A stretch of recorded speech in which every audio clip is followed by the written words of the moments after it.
So Kieran McKenna? You ain't so tough with that bad boy talk. I'ma get it how I'm living, I'ma walk the walk. Outline my lines, I rap through thought. Yo, what's going on, people? Welcome back to the channel Football Therapy with me, your host, Jan. How's it going? Are you okay? We might need some real football therapy in terms of the uncertainty that's floating around Chelsea Football Club, the Ruddy Circus. Today, ladies and gentlemen, we are looking forwards to the future. Not necessarily looking forward to the future, but we are looking forwards to the future. Look, we've done the Pochettino thing to death now. I've spoken about it here on the channel. I did a video on it. There's been loads of long reads about why he and Chelsea parted, and maybe if you dig deep and you hear a lot of opinions, you think actually it's quite an adult divorce, maybe split while both are quite happy with the year before it gets bad next year because the way the wind was blowing wasn't good.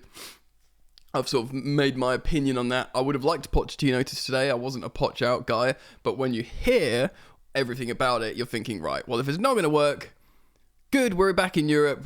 Some players have got experience in the Prem. Let's move forwards and see if we can carry on developing this squad. So that's what we're going to talk about today. Of course, the favourite at time of recording, which is just before midday on Thursday, the 23rd of May, is Kieran McKenna, which a lot of people are not happy with. I'm not going to pretend like I've watched a lot of Ipswich. I know he's had a sensational time there, and I know, of course, we've loaned Amari Hutchison there, who had a really successful loan spell. And of course, they're a Premier League team now. We'll speak about that. Of the other two favourites are Enzo Maresca, which actually, or Maresca, however you say it, the Leicester City manager, once of Man City Football Club. He plays a very possession-style football, and if we are to believe what the reports are saying, that the Chelsea ownership, the sporting directors, want a more possession style, then he would be the most appropriate, right? He would, in theory. Now, he looks like a close second favourite. In fact, actually, a joint favourite with Roberto De Zerbi. Now, De Zerbi, there was a report saying that he has already had a payout, or Brighton have had a payout to release him. A few million quid, and that club's already been decided. I don't think that's Chelsea. I mean, if we are to believe that report, by the way, that might be nonsense. But if that's true, I don't think it's Chelsea, because we are clearly looking at coaches. We've definitely considered Roberto De Zerbi of Brighton. I don't get excited about it personally. I understand a lot of people making a strong case for him, saying he got the best out of Moises Caicedo. I know Moises Caicedo is playing well now, but he knows how to get Caicedo playing well. Of course, he's got a relationship with Mykhailo Mudryk, and of course, he's got a relationship with Levi Colwill, who was on loan there. So there's that, and of course, they had a bad season this season, Brighton. But as we've referenced, he lost his midfield in the aforementioned Caicedo, and of course, McAllister, World Cup winner, went to Liverpool. So it was a tough gig, but still, Pochettino beat him 4 times as Chelsea manager in the last sort of 10 months. So, yeah. Not very excited by the idea of Roberto De Zerbi, also reported as a combustible character, which is just another problem waiting to happen. You know, if you want an agreeable guy, you don't go for Roberto De Zerbi. And to be honest, I know the other two guys, the championship managers, aren't necessarily exciting, but yeah, we're going to talk about it, guys. There's lots to talk about. And to be honest, I'm going to make a case for it, devil's advocate, and just like what's in vogue at the moment. We are living in a world where Vincent Kompany, who got Burnley relegated with 24 points, looks like he's about to become the Bayern Munich manager and replace Thomas Tuchel. My cat's just come in. Yeah. Kompany to Bayern Munich. So this is where the wind is blowing. Young managers trying to grow with an infrastructure that you might not agree with it, but examples, right? Xabi Alonso, yes, I realise this is a bad time to be highlighting it. He got touched up 3-0 in the final against Atalanta. What a wonderful story that is for Gasperini and the Bergamo club of Atalanta. That's incredible scenes. It would have been nice to see an invincible treble, but it's lovely to see Atalanta finally win a trophy that they deserve, really. But yes, Xabi Alonso, huge success. He's been a first team coach for 18 months. and he's just done an invincible title-winning season. Xavi Hernandez, who his first season as Barcelona manager, he didn't, he had no experience, won the league. Lest we forget Pep Guardiola. He became Barcelona manager from being Barcelona B manager. And even people like Mikel Arteta, who granted had to go through the trenches for a couple of seasons, but he is an undeniable success at Arsenal. And we all laughed that they've, bottled the title 2 years in a row. But the truth is, he's taken Arsenal from 8th to consecutive title fights with Man City in 2 years in a row. That is a huge success. And Mikel Arteta, what was he? Who was he? He was an assistant coach for Man City. So you don't need these massively I think the Galactico coach model is a little bit overrated now, especially because the managerial jobs, they don't have all the control they wanted. So I just wanted to start with that. You might be going, oh, this is total copium, Jan. Maybe to a degree it is, but you've got to look at the whole thing, right? You've got to think these guys are successful all around. And like I said, Vincent Kompany has just got Burnley relegated and he's got the Bayern Munich job. So that's just apparently what's going on. By the way, we are about to talk about Kieran McKenna. Just a quick piece of housework. If you want to support the content, it's easy. Like and subscribe. If you choose to subscribe, hit the bell noti icon so you get notified when I upload.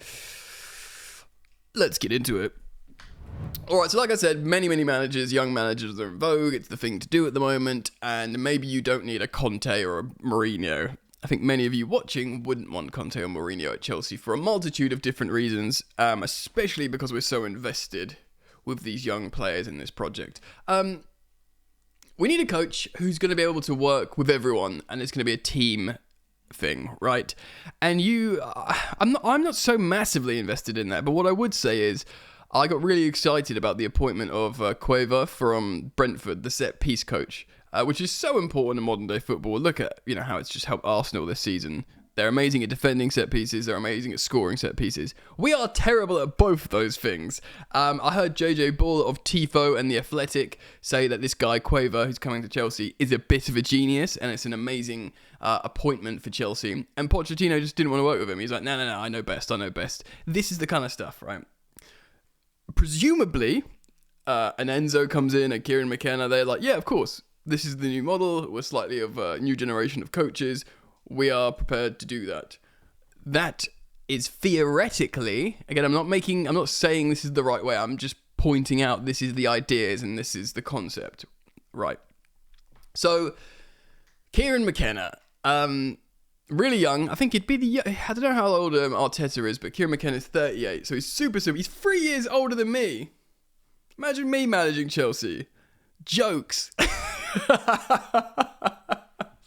So he's 38, he's super young. Now, before we get into his tactics or Premier League experience, whatever, he deserves such a great deal of respect. Whether you think he should be managing Chelsea for this reason or not, but he has got consecutive back-to-back promotions into the Premier League, and not through the playoffs. He got automatic promotion from the Championship. That is an amazing story. People don't do that. I'm not saying this gets you the Chelsea job, but I just want to say, in isolation, right? That is such an incredible feat.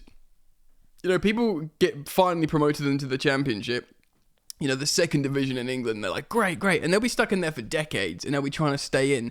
But to go into the Championship from League One, moonwalk your way first to the Premier League at first attempt, is pretty sensational stuff. And for that alone, for a young manager, he deserves immense, respect. And maybe he is this amazing coach. Maybe he is. So of course he's got loads of Football League experience. He does indeed have Premier League experience because he's one of the assistant coaches at Manchester United. That's when when people were waxing lyrical about him all season, I was like, where do I recognise this guy from?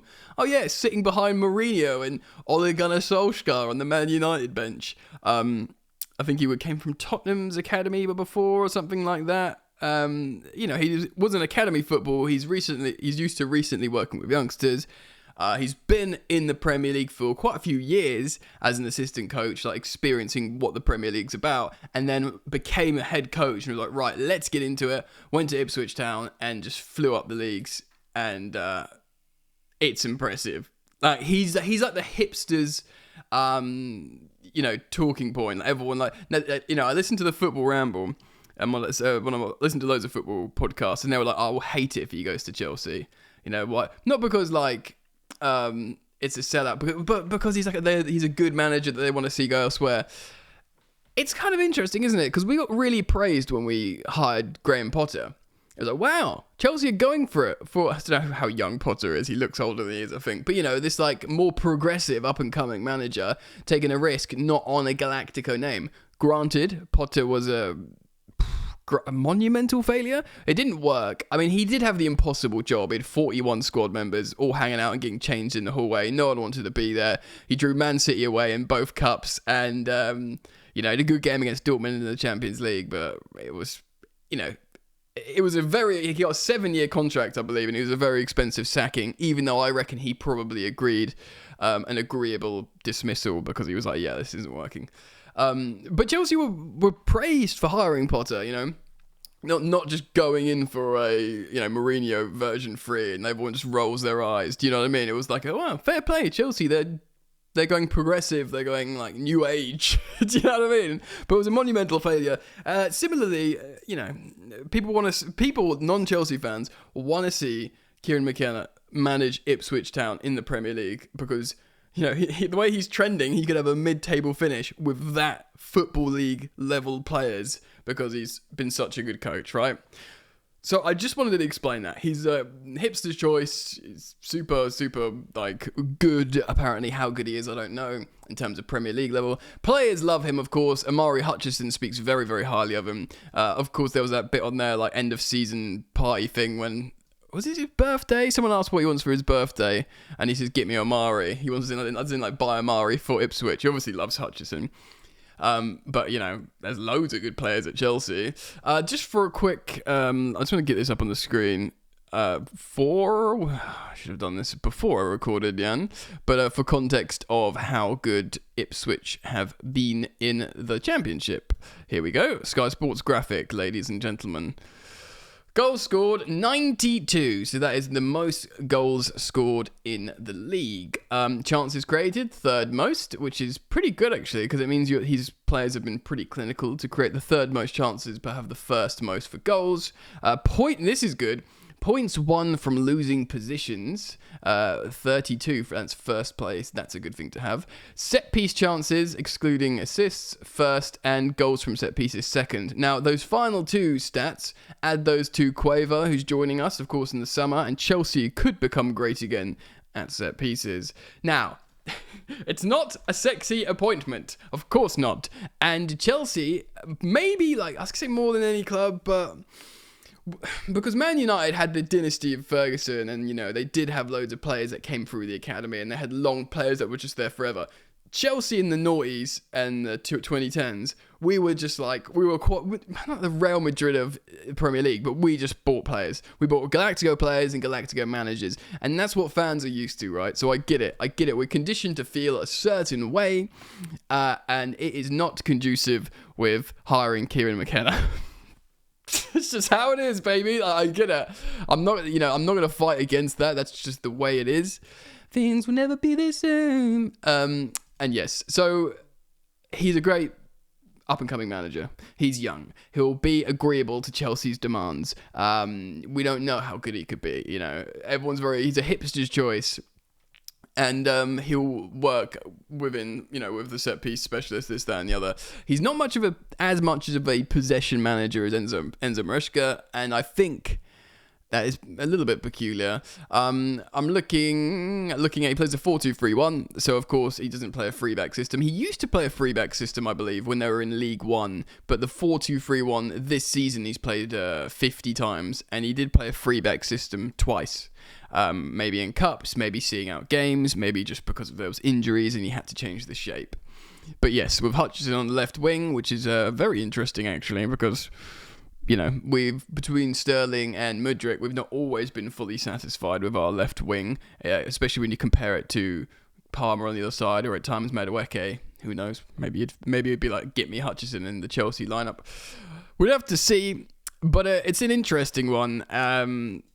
And yes, they've averaged about 54% possession in the championship, which isn't, just considering they've left the championship and they've got promoted, 54% isn't the highest amount of possession, especially if they're going for, like, if you're a dominant team in a league and you finish top 2, you know, you probably have a bit more than that. Still, I don't know. I haven't watched Ipswich this season, or maybe I have, like, accidentally like, a couple of times in the team. I haven't, like, sat down and been like, I'm going to watch Ipswich Town. I'm delighted they're in the Premier League because that's a refreshing twist than some of the friggin' yo-yo clubs that we get up and down. It would have been cool to see him there. Kieran McKenna managed there. Maybe he still will if we don't appoint him. But at the same time, all things considered, maybe he wouldn't be the worst appointment in the world in a world where Bayern Munich are hiring Vincent Kompany. What a line to end on. So guys, if we do hire him, I'll look a bit closer. I'll try and do like a predicted how he'll set Chelsea up and all that kind of content. So keep it locked here to Football Therapy. Make sure you turn the bell on if you choose to subscribe, man. And yeah, I hope to see you back here very soon, and we will get through this together. Don't worry. Peace.